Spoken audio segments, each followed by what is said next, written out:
Welcome back to the People's Basics, the home of the universal basics. It's time for us to do another episode of the People's Platform where we talk to members of the community like you about the issues that you all are most passionate about. Today we're talking to Stacia Wilson. We're going to be talking about misinformation and trying to establish a collective reality that we can all share. She's part of Second Look News that's trying to help bring a little bit more fact-checking into the information sphere in a very unique way. So we're going to be talking with her today about how we can try and establish a common reality so that we can then work to come up with common solutions on top of that. So before we get into that interview, we want to remind you all that you can get involved in the network, come on the show, send us questions, join our organizing teams, or just here as a member supporting the cause. You can become a member today. And we want to have you all check that in the description section down below with our link tree to find all the ways you can get connected and support the home of the universal basics. That being said, let's get into today's People's Platform.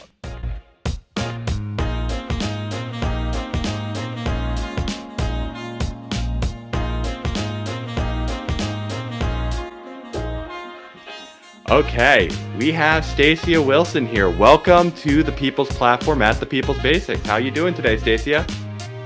Thanks for having me on. I'm doing well. How about yourself? I'm doing great. It's a pleasure to be able to have you on today. So, Stacia, for those who do not know you coming in, do you mind giving a little bit of background on yourself? I know you are a part of a group called Second Look News. Can you give us a little bit of background there, as well as what you were doing before you decided to try and get into this venture? Sure.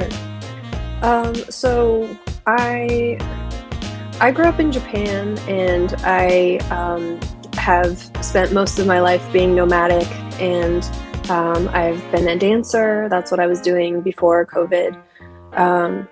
And so I've kind of done all kinds of different things. I actually wasn't interested in politics or news until COVID. And then I started paying attention, with quarantine and stuff, and realized how messed up things are and started to get concerned that I couldn't ignore it anymore. And I've always been someone who wants to do work that I really care about and believe in, and that's going to make a difference for people's lives. So I've been an entrepreneur for a few years now, working on businesses in the dance community. And then I started Second Look News earlier this year. And so Second Look, we do slow news. We don't publish articles on every topic. We're not in a hurry to get them out, though we would like to get a little faster at it. But we are trying to cover topics with context and a focus on solutions. We believe that we can't talk productively about solutions if we're living in different realities, if we have different, understandings of the threats, of the problems. We're never going to be able to find a solution if we disagree on those foundational worldview things. So we're trying to create unifying articles that really cover the different perspectives and integrate them so that we can understand each other. And often we try to talk about the kind of underlying thing that no one is talking about. So for example, I did an article on healthcare where the left is the government should pay for it, and the right is individuals should pay for it. But before that, we need to look at why is it so expensive in the US? What are the mechanisms that are, creating, we pay so much more than any other country. So, what's going on there? And we need to understand those underlying issues before we can even talk about who's going to pay for it. And I feel like it makes the conversation about who's going to pay for it more productive, because then the question is, what system would solve these underlying problems the best, And so, I guess that's a good summary of kind of the kinds of articles we're trying to do. Yeah, so I think that's an interesting foundation for how we should be looking at certain forms of media that can be more substantive. I think that's what we're trying to do largely at the People's Basics too, is we're not going to be able to compete with a CNN or an MSNBC or so many other outlets who have far more reasons at putting out volume. But if we can focus on providing a slant of information that is not often covered and is trying to really get into the nitty-gritty of what is the substance here, I think that can be just as valuable as a lot of the news, if not more so, that's kind of more an infotainment product a lot of the times, that's just kind of more following the drama of it all sometimes on Capitol Hill. So I wanted to ask you, when this comes to this problem of just kind of establishing a common reality, what do you see as some of the reasons that are kind of causing this, and how do you try to be better in sourcing information so that you feel like what you are providing people is truly the truth that people can rely on? Great question. So at least the way I see it is that the Democratic Party tends to have its worldview and its, solutions and its arguments, and the Republican Party has its, like the mirror image, and it seems like they're always in opposition, and so I feel like I think both are holding on to power by turning us against each other. And making us think, oh, they don't care about this group of people that I really care about, or they frame it as like the other side is bad, when really I think we do agree on a number of foundational, like we all want to live happy lives. We want to have our friends and family, and be secure, be healthy, like there are so many foundational things that I think we could all agree on, but it seems like our media and our politicians are so like the incentives are bad, right? Because like Trump or the Squad, or like these really divisive groups, they make so much money fundraising from being like, the other side is bad, they're so scary, we need to beat them, and so it's a really effective fundraising strategy to frame us in opposition and make it seem like the other side is really scary and crazy and stupid. So did that answer that question? It does somewhat, but to my answer on that, I would wonder, is it unfair to characterize them as equivalent forces? If both are feeling outraged, is it fair to say that the objective point of view is that they're both being outrageous and full of shit, essentially, when one might have points that they are legitimately aggrieved by and the other does not feel that way? Do you feel like the objective point is usually in the middle between these two groups, or like how do you try to source between these two? Because if you're kind of saying it's a back and forth, doesn't that kind of establish that viewpoint that they're both kind of somewhat equivalent? Is that objective in some way? So I guess I see it as both sides are framed in opposition, and then the actual like underlying problem or the underlying truth tends to be like over there in the corner, and no one's talking about it. So I kind of see it as a distraction. But in terms of second look, like the way that we're trying to address that and work with it is for every article, we have someone who identifies as politically left. We have someone who identifies as politically right. We have at least one expert and at least one novice look over each article, and they peer review it. They basically read through it in a Google Doc and leave comments, leave feedback.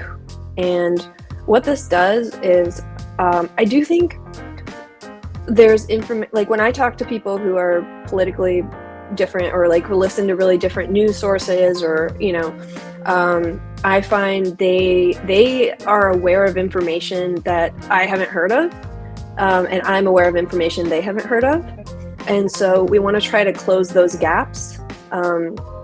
So there are things that like honestly either side, but there are things that people on that side are so aware of, like it's talked about so normally on their media, on their Twitter, on their socials, and so they take it for granted that everyone knows this, and so we want people to check for that. We want to make sure that the article addresses those things that, like the true things, or even if they're not true, if it's just something that's commonly thought on that side, we want to make sure it's addressed. And then if we're going to be like, but this is actually not true, we can do that.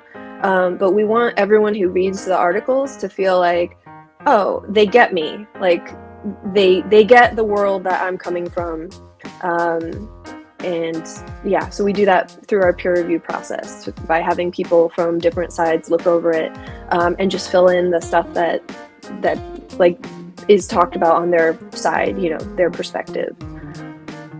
So let me ask you on that point, in general, do you think there are certain things that the left is not hearing enough or the right is not hearing enough? Are there specific issues that you think that there is more misinformation around? You brought up the example beforehand about the underlying costs in healthcare, and I think that was a really good thing that doesn't get talked about enough, is not just who pays for it, but why is it costing so much in the first place, where it seems so ridiculous and high number figures of paying for it in the first place. What are some areas where you think we have a blind spot currently that you think the future of media needs to be looking at more and amplifying more stories of? Oh gosh, it just seems like every topic. We're about to publish an article on campaign finance.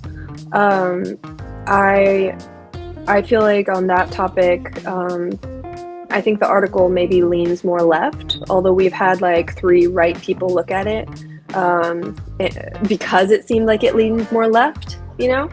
And it actually talks about Andrew Yang a little bit and his solutions, but so even though the article, I think, leans more left and the right has more maybe blind spots on that topic, we did have a right reviewer who had some really interesting feedback, I think, because he sees the whole issue as flipped. Like, he disagrees with the whole premise.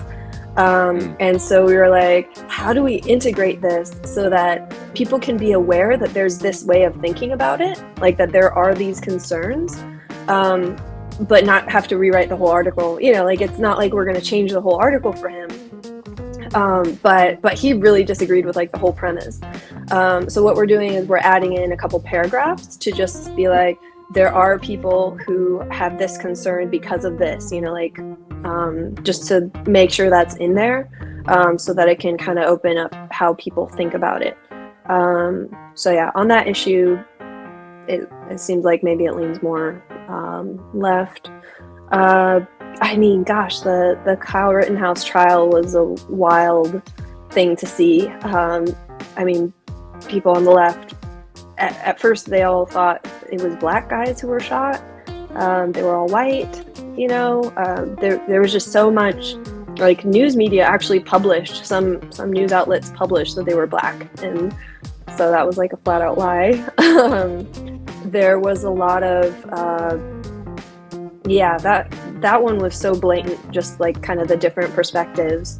And I think the left had more blind spot there, although the right, you know, thought he was a hero, and that's not necessarily true either, but yeah. Yeah, I think it's going to be interesting to see some of those facts kind of go into traditional narratives. I think some of the mistake there for some of the outlets that may have made that case is that they were attending a Black Lives Matter, protest essentially, and therefore some people may have misconstrued that as those must have been the people there as well as Black Lives.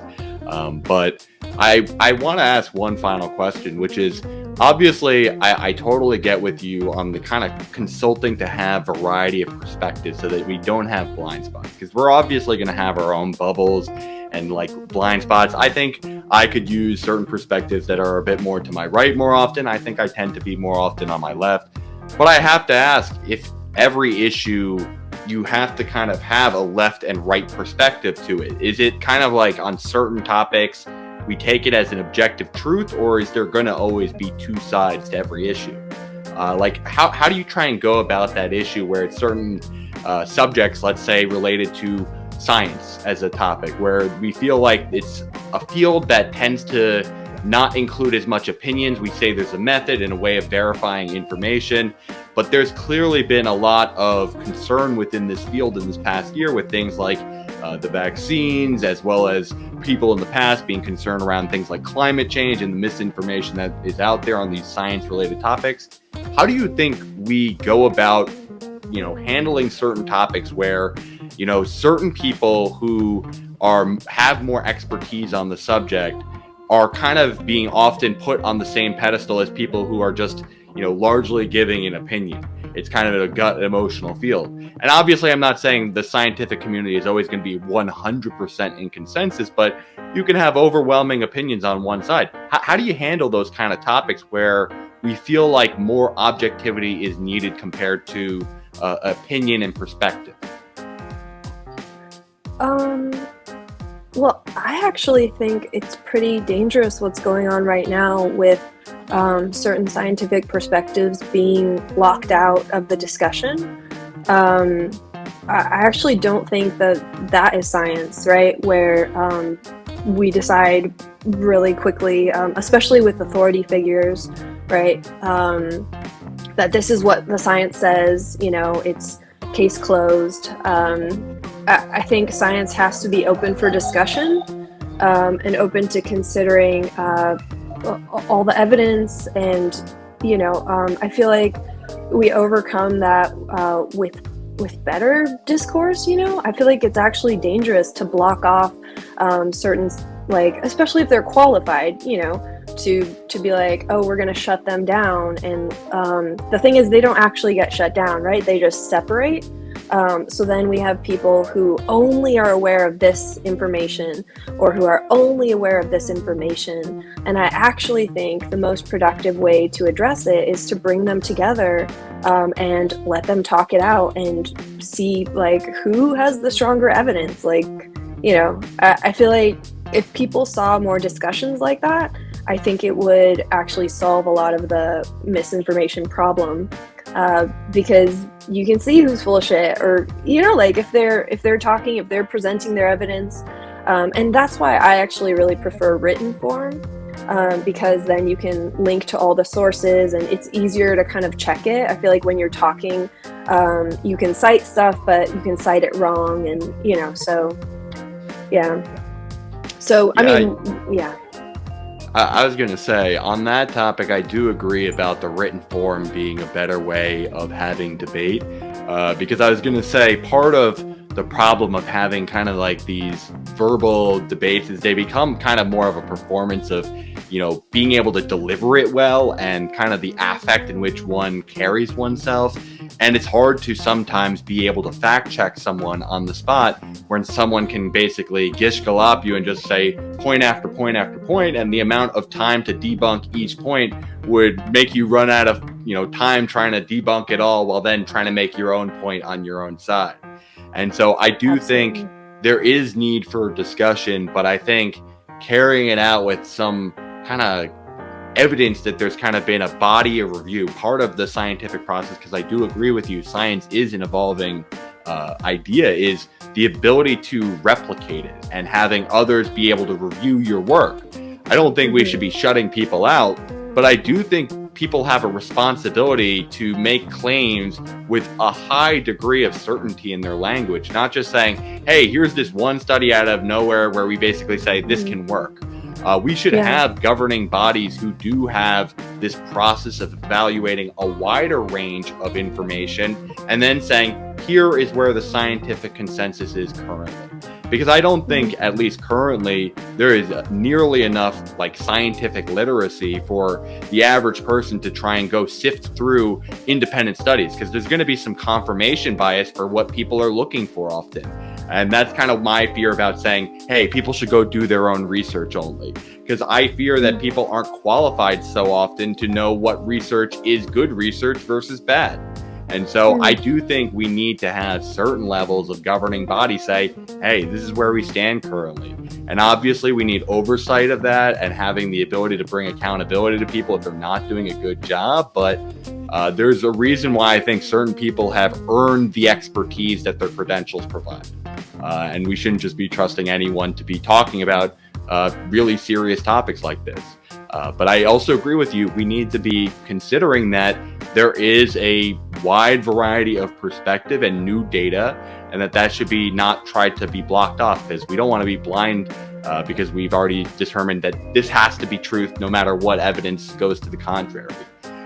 So, Stacia, I think the last question I wanted to ask you about as we wrap up today is just, in general, what you think needs to be done to improve the media space on a more collective level. Obviously, you can try and lead by example, but what do you think is the inherent problems that our media space is facing today, beyond just the kind of political polarization? Are there other factors that you think is making people grow mistrust for the media as a whole? I mean, it seems like the media, maybe 50-50, is publishing misinformation itself, where they're like, oh, like, we're sure about this, or this happened, or they jump to conclusions so often, right? Like the guy at the sports game who was shouting Digger to, he was shouting at the mascot, and then they said he was saying the N-word, and that blew up in all the media outlets and like internationally and stuff, and there was actually video of it that if they had verified it, they could have seen that's not what he was saying, that's not who he was talking to. There's the whole lab leak thing that media outlets have published, like, we're sure that it wasn't a lab leak, but the evidence is definitely there that it could be. And so, I mean, gosh, I can think of just so many examples of times when the media has said, like the corporate media, like the ones we trust, have said things that, or heck, the ivermectin is a horse dewormer thing, like, that's a popular one. But yeah, there have been there's so much misinformation that comes from the media that we're supposed to be able to trust, that, yeah, especially when they're talking about a topic that you know more about than them. When you've seen that a few times, you're like,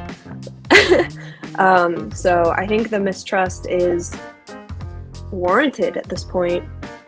And so I really hope people will sign up to be peer reviewers. I really want to plug that, so that they can make sure that their perspectives and the information that they are aware of, gets represented.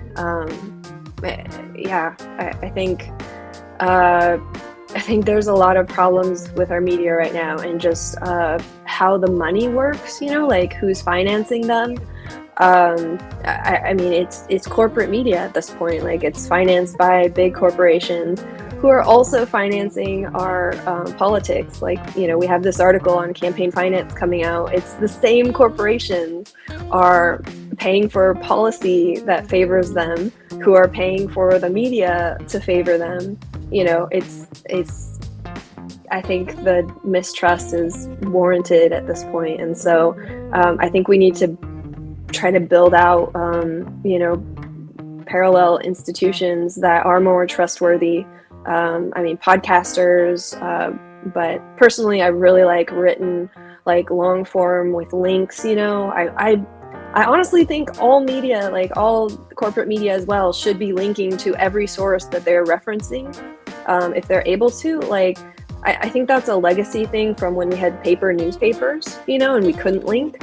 But now we can literally link to everything. I feel like we should be doing that. Like, that provides some accountability. So anyway, yeah, I think at this point, I don't know. But then there have been some good things where media has kind of redeemed itself. I don't know. I was surprised they fired Cuomo. That was, but it seems like they were trying to be. I was going to say, that's a story about media distrust in itself, of him abusing some of his sources to try and defame people. But, I do have to agree, there's some degree of absolutism and trying to get to a narrative really quickly, that we kind of are not willing to be patient. And I think part of that is just, as a product, we've demanded so much information, this truly like 24/7 hour news cycle that honestly, you cannot fill with quality for 24 hours a day. And so what do we do instead? We start to fill it with a lot of either salacious, dramatic stuff that is not of true importance to people's livelihoods, or we tend to fabricate certain follow-up stories and really press an issue into thinking it's a priority when a lot of people aren't caring about it. So I do think that has a case, but I will also say there are plenty of people who are doing good media. And I do think there is certain degrees of reactionary nature from some of us within independent media. I'll say I've done it at times myself, even where we try to typecast media as completely unreliable. And that tends to have people go into their own kind of information silos where they only trust one or two voices. And that leaves us very divided in itself, where we can't rely on any institutions of truth. And, you know, there's a lot of figures within independent media itself that are not the most reliable figures. A lot of people who do not have any form of media training to be able to handle certain information and are acting as such, as, you know, arbiters who have had this professional training. And so I do have to say, I don't want to fully discredit the people in the media. There are a ton that do good, hard work, but you are right. There are certain incentives that is basically turning this into an outrage engine of pushing narratives that we are kind of advancing before all the information really has come in. So I do think that's a problem, and I do find it very appreciative that more people are focusing on trying to reform a vital piece of our society, the information that we all rely on. So Stacia, thank you for that. Do you have any final words that you want to share with the universal people? Any questions that you have for me as we are wrapping up today? I really want to encourage people to sign up to be peer reviewers. Please check out Second Look News. It's a really tough thing, challenging thing that we're doing. You know, trying to do reliable information that is kind of co-created. But yeah, I'm really excited about what we're working on, and hope you guys will check it out. I'm trying to think if I have any questions for you. Not at this time, but thank you so much I appreciate your perspectives. It was a great talk. Yeah, Stacia, I'm glad you can come on, and thank you for sharing the platform that you have. So we hope you'll come on and talk to us more about what we can be doing in the media in the future. So thank you for coming on the People's Basics today. Thanks. Okay, everyone. So that was Stacia Wilson from Second Look News. We want to tell you all that we want to encourage you to come on the platform like she did to talk about the issues that you are most passionate about. We welcome a bunch of people to come onto the People's Platform, but we're going to be looking to do this coming in the new year. So we're going to be looking to take a little bit of a hiatus. So this is going to be our last People's Platform episode of the year 2021. So we want to thank all of the people who have taken the opportunity to come onto our platform this year and spread the causes they are most passionate about. We're so thankful that you wanted to come here and tell us about all these great causes happening around in the USA. So this has been another episode of the People's Platform. We will all see you in the new year, and we will have more information about this hiatus in the upcoming basic brief that's coming out this Friday. So we'll see you all soon, universal people. We hope you have a great day out there. And as always, we hope you stay classy out there. See you all next week.